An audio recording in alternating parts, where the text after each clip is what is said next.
Hello, story lovers. Welcome back to my channel, Madly in Love Part 168.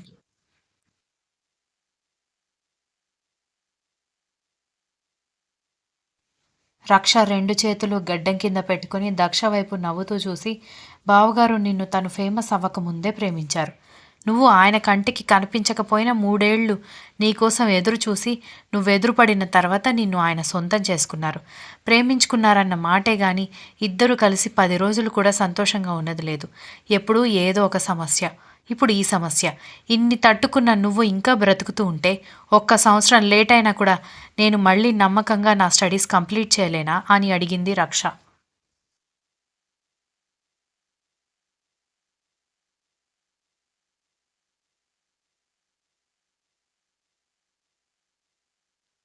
రక్ష, అది వేరే విషయం, ఇది వేరే విషయం. స్టడీస్ లేట్ అవుతున్న కొద్దీ ఏజ్ పెరిగిపోతూ ఉంటుంది. పైగా మన బ్యాచ్ వాళ్ళతో చదువుకున్నప్పుడు ఉన్న ఇంట్రెస్ట్ మన జూనియర్స్తో కలిసి చదువుకున్నప్పుడు ఉండదు. నా మాట విని నువ్వు హైదరాబాద్ వెళ్ళిపో. నవీన్ అన్నయ్య పెద్దన్నయ్య ఉన్నారు కదా, వదిన వంట చేసి పెడుతుంది, కాలేజ్కి వెళ్ళు అనగాని ఆ వదిన చేసే పెంట తినడం కంటే ఈ కేరళ రుచులు చూడ్డం నాకు చాలా బాగుంది అనగాని, అయితే ఇప్పటి వరకు నువ్వు చెప్పిన డైలాగ్స్ అని నీ ఓవర్ యాక్షన్ అనమాట. నీకసలు ముందు చదువు మీద ఇంట్రెస్ట్ లేదు కదా అనగానే, ఎంత మాట అన్నావక్క, ఎందుకు లేదు, పైగా అంత ఫేమస్ అయిన బావగారు ఇద్దరున్నప్పుడు నేను సరిగ్గా చదువుకోకపోతే మనకే కదా సిగ్గుచేటు. కానీ ఇప్పుడు మాత్రం నేను వెళ్ళను అని చెప్పడంతో మళ్ళీ మొదటికే వచ్చింది అని కోపంగా చూసింది దక్ష.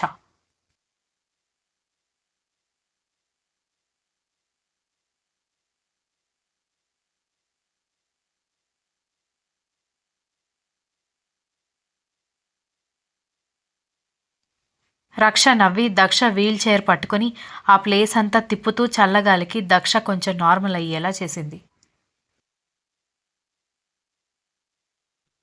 దీక్షిత బాబుని తీసుకుని రూంలోకి వెళ్ళి దక్ష మెడిసిన్ కోసం వెతుకుతూ ఉండగా దక్ష బ్యాగులో నుంచి ఏదో పేపర్ కింద పడిపోవడంతో ఏంటిది అని అనుకుంటూ దీక్షిత చేతిలోకి తీసుకుంది. లెటర్ ఓపెన్ చేసింది.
ఆ లెటర్ చదివి దీక్షిత పెదవుల మీద నవ్వు నిలిచేసరికి, ఏంటి పాప నీలో నువ్వే నవ్వుకుంటున్నావు, అదేంటో చెబితే నేను కూడా నవ్వుతాను కదా అని విరాట్ రావడంతో, ఈ లెటర్ ఒకసారి చదువు అని లెటర్ ఇవ్వబోయి, వద్దులే ఇది మా చెల్లెలి పర్సనల్ లెటర్, నేను చదవచ్చు నువ్వు చదవకూడదు అనగానే, అరే చేతి వరకు ఇచ్చి ఇప్పుడు ఇలా మాట్లాడడం కరెక్ట్ కాదు అన్నాడు విరాట్.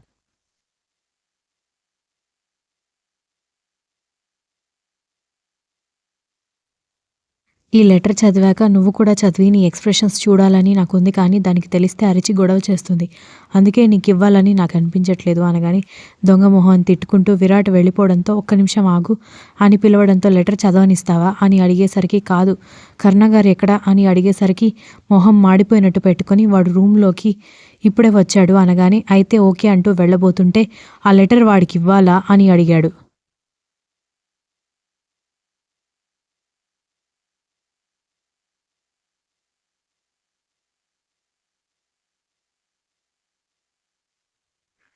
అవును అనగానే నేనిస్తాను ఇలా ఇవ్వు అనగానే లేదు నీ మీద నాకు నమ్మకం లేదు. నీకు షుగర్ ఎక్కువ. చదివేస్తావు. నేనిస్తాను అని చెప్పి లెటర్ తీసుకుని వెళ్లి కర్ణ చేతిలో పెట్టడంతో ఏంటిది అని అడిగేసరికి చదవండి. మీకే తెలుస్తుంది అని నవ్వుతూ దీక్షిత వెళ్ళిపోవడంతో కర్ణ కన్‌ఫ్యూజ్ అవుతూ విరాట్ వైపు చూసి ఏంట్రా ఇది అని అడిగాడు.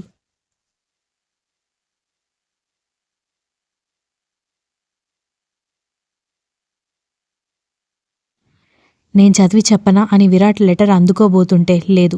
దీక్షిత నీకు కూడా ఇవ్వకుండా నాకిచ్చిందంటే ఇది నువ్వు చదవకూడదు అనగానే ఇద్దరూ రాక్షసులురా మీరు అని అరుస్తూ వెళ్ళిపోయాడు విరాట్. విరాట్ మాటలకి కర్ణ స్మైల్ ఇచ్చి దీక్షిత అంత ప్రత్యేకంగా ఆ లెటర్ తీసుకొచ్చి ఇచ్చిందంటే ఖచ్చితంగా అది దక్షకి సంబంధించిన లెటర్ అని అర్థం కావడంతో దాన్ని ఆత్రం నిండిన చేతులతో ఓపెన్ చేశాడు.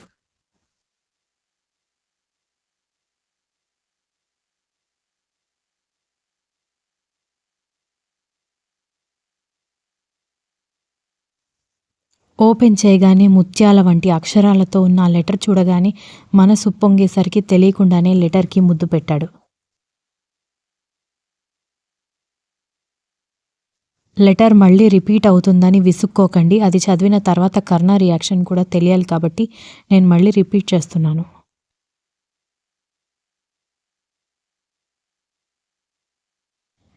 ప్రియమైన మనోనాథుడికి. ఏమని చెప్పాలి?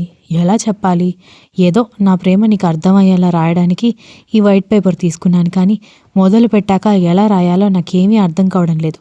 మీ పిచ్చి ప్రేమ నాకు పిచ్చెక్కిస్తుంది అని రాయమంటారా? లేదంటే అప్పుడప్పుడు మీరు చూపించే కోపం భయం కలిగిస్తుంది అని చెప్పమంటారా? కోపం చూపిస్తూ కూడా మీరు చూపించే కేరింగ్ నా మనసుని ద్రవించేలా చేస్తుందని చెప్పమంటారా? ఏమని చెప్పను?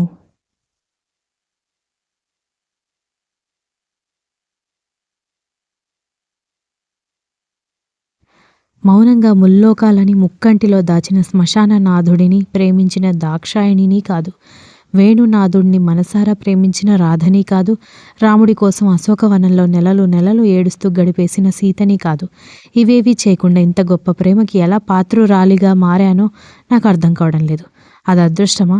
దీనికి నేను అర్హురాలినేనా అని నన్ను నేను తరచి చూసుకొని క్షణం లేదు, నిమిషం లేదు, గంట లేదు, రోజూ లేదు.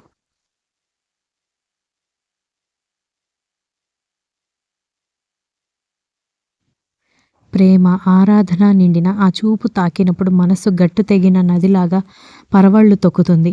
కోపంలో కూడా మీరు చూపించే కేరింగ్ చూసినప్పుడు నా మీద నాకు గర్వంగా అనిపిస్తుంది.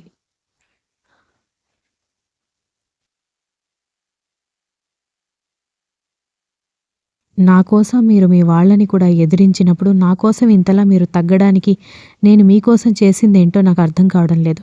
అసలు ఇంతలా నా మీద ప్రేమ పెంచుకోవడానికి ఏ జన్మలో ఏ దేవుడికి బంగారు పూలతో నేను పూజ చేశానో కూడా నాకు అర్థం కావడం లేదు. మీ అర్ధాంగిగా మారి మీకు సేవలు చేయాలనుంది. మీ ప్రేయసిగా మీ ప్రతి అడుగులో తోడుగా ఉండాలనిపిస్తోంది.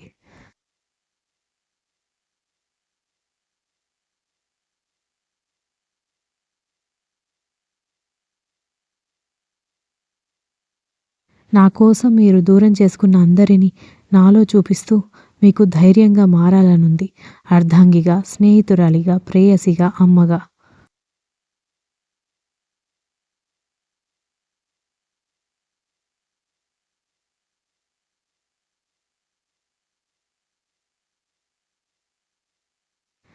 అన్ని రకాలుగా నేను మీ జీవితంలో ముఖ్య పాత్ర పోషించాలని అనుకుంటున్నాను. చివరగా నేను చెప్పాలనుకున్నది ఆ శక్తి మాత పరమశివునికి కూడా శక్తినిచ్చే శక్తిదాయని అంటారు. కానీ ఆమె మానస చోరుడైన ఆ ముక్కంటి లేకుండా ఆ పరమేశ్వరి శక్తిహీనురాలైపోతుంది. ప్రేమించిన వాడి ఎడబాటు ఎవరినైనా బలహీనుడిగా మారుస్తుంది. అలాగే మీరు లేని నేను కూడా బలహీనురాలినే.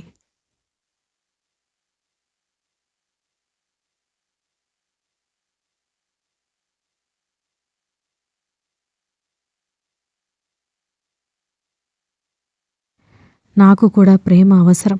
నేను కూడా ప్రేమకి పాత్రురాలిని అని తెలిసేలా చేసింది మీరే. అనుక్షణం మీకై ఎదురుచూసే రాధగా మారతానని చెప్తున్నాను. మీరు తప్ప మరో ప్రపంచంలో నాకు అవసరం లేనట్టు మీ తలపులతోనే సీతగా బ్రతుకుతానని మాట ఇస్తున్నాను. ఇట్లు మీకై బ్రతుకుతున్న మీ దాక్షాయణి.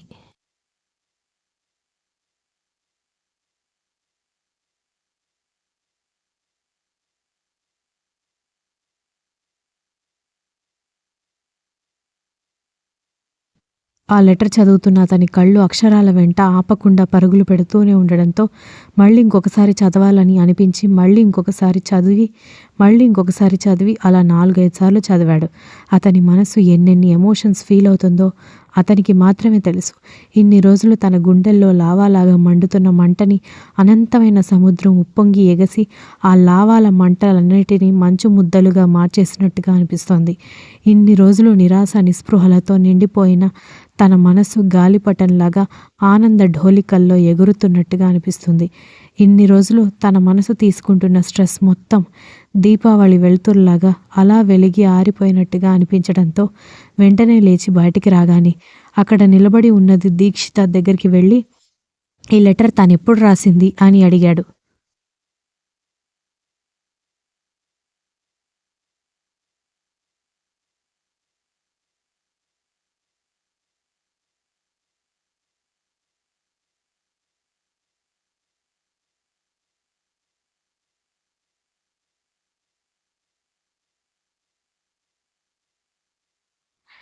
నాకు తెలిసి ఇది సంవత్సరం తర్వాత తిరిగొచ్చిన తర్వాత మీరు దాన్ని క్షమించి మళ్ళీ మీ దాన్ని చేసుకోవాలి అనుకున్నారు కదా! అప్పుడే రాసిందనుకుంటాను అనగానే, నువ్వు ష్యూరేనా? ఒకసారి మీ చెల్లెల్ని అడుగుతావా? అనగానే, మీరిక్కడే ఉండండి. నేనిప్పుడే అడిగేసొస్తాను అంటూ ఆ లెటర్ తీసుకుని దక్ష దగ్గరికెళ్ళగానే, ఆ లెటర్ గుర్తుపట్టిన దక్ష కంగారుగా దీక్షిత వైపు చూడ్డంతో, ఈ లెటర్ ఎప్పుడు రాశావే? అని అడిగింది.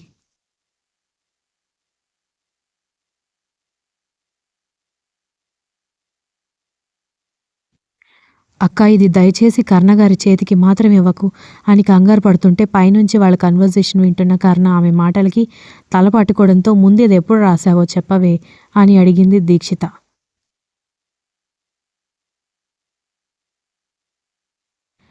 నేను సంవత్సరం తర్వాత తిరిగొచ్చినప్పుడు నన్ను అవమానించకుండా అంతే ప్రేమగా దగ్గరికి తీసుకున్నాడు కదా! ఆయన ప్రేమని నా మనసు తట్టుకోలేక అలా అక్షరాల రూపంలో లెటర్ మీదకొచ్చింది అని చెప్పడంతో చాలా అందంగా ఉంది లెటర్. ఈ లెటర్ చదివితే ఖచ్చితంగా కర్ణ గారు చాలా సంతోషపడతారు. నువ్వెలాగో ఆయనని పెళ్లి చేసుకోవు.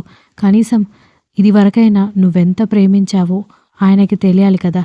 అని చెప్పడంతో వద్దక్క, అంత ప్రేమ తనకి దక్కకుండా పోతుందని ఆయన బాధపడితే అని కన్నీళ్లతో అడిగింది దక్ష.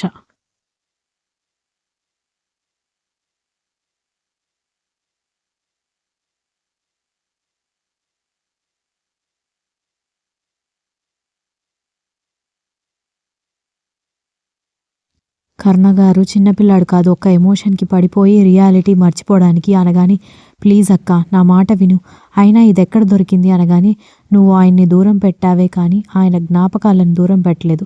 నీ బ్యాగులో మందుల కోసం కొన్ని బట్టలు అలాగే లోపల కుక్కేసి ఉండడంతో అవన్నీ తీస్తూ ఉంటే ఈ లెటర్ జారి కింద పడింది. ఏదో మందుల స్లిప్ అనుకుని బయటకు తీసి చూస్తే ముత్యాల లాంటి అక్షరాలు కనిపించాయి అని అంది Dikshita. Continues. If you like the story, please like, share, comment and don't forget to subscribe and don't copy.